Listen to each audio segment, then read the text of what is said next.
പടയപ്പ വീണ്ടും ജനവാസ മേഖലയിൽ ഇറങ്ങി എന്നുള്ള വാർത്ത.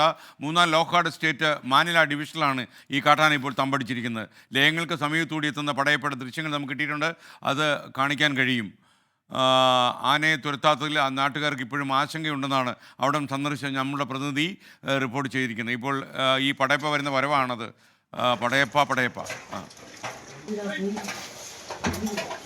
സ്ക്രീനിലിപ്പോൾ കാണാം പടയപ്പയുടെ വരവ്. ജനവാസ ലോക്കാട് എസ്റ്റേറ്റിലാണ് ഇപ്പോൾ ഈ പടയപ്പ ഉള്ളത്, തമ്പടിച്ചിട്ടുള്ളത്. രാവിലെ ഇറങ്ങി ചായ കുടിക്കാൻ പോകുന്ന പോലെ ഇന്ന് വരിക പടയപ്പ.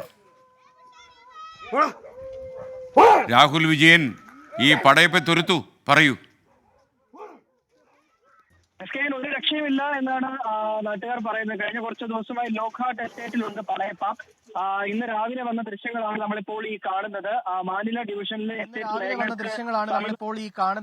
മാനില ഡിവിഷനിലെ എസ്റ്റേറ്റ് ലയങ്ങൾക്ക് സമീപത്തൂടെ പോകുന്നതാണ്. സ്ത്രീകൾ പകർത്തിയ ദൃശ്യങ്ങളാണിത് എന്നുള്ളതാണ് ഏറ്റവും പ്രധാനപ്പെട്ട കാര്യം. കാരണം അവർ വലിയ ഭയത്തോടു കൂടിയാണ് അവിടെ കഴിയുന്നത് എന്നുള്ളതാണ് അവർ പറഞ്ഞിരിക്കുന്നത്. കുട്ടികൾക്ക് ഉൾപ്പെടെ കഴിഞ്ഞ ദിവസങ്ങളിൽ സ്കൂളിൽ പോകാൻ ബുദ്ധിമുട്ടുണ്ടായിരുന്നു. RRTയുടെ പ്രത്യേക സംഘം ഈ പടയപ്പയെ നിരീക്ഷിക്കാൻ വേണ്ടി ഉണ്ട് എങ്കിലും അത് കാര്യക്ഷമമായി പ്രവർത്തിക്കുന്നില്ല എന്നുള്ളതാണ് വലിയൊരു പരാതിയായി ഉയരുന്നത്. എന്തായാലും അടിയന്തരമായി വനം വകുപ്പ് ഈ പടയപ്പയെ തുരത്തുന്നതിന് വേണ്ടിയുള്ള നടപടി സ്വീകരിക്കണമെന്നുള്ളത് ആവർത്തിച്ച് നാട്ടുകാർ പറയുകയാണ്. വലിയ തരത്തിലുള്ള കൃഷിനാശം ഉൾപ്പെടെ പടയപ്പ വരുത്തുകയും ചെയ്യുന്നുണ്ട് എന്നുള്ളതാണ് ഇപ്പോഴത്തെ ഏറ്റവും പ്രധാനപ്പെട്ട ആശങ്ക. ഓക്കെ, എന്തായാലും പടയപ്പ ജനവാസ മേഖലയിൽ ഭീതി പടർത്തുകയാണ്. എപ്പോഴും പടയപ്പ അവിടെ തന്നെ തുടരുന്നുവെന്നാണ് രാഹുൽ വിജയൻ റിപ്പോർട്ട് ചെയ്യുന്നത്.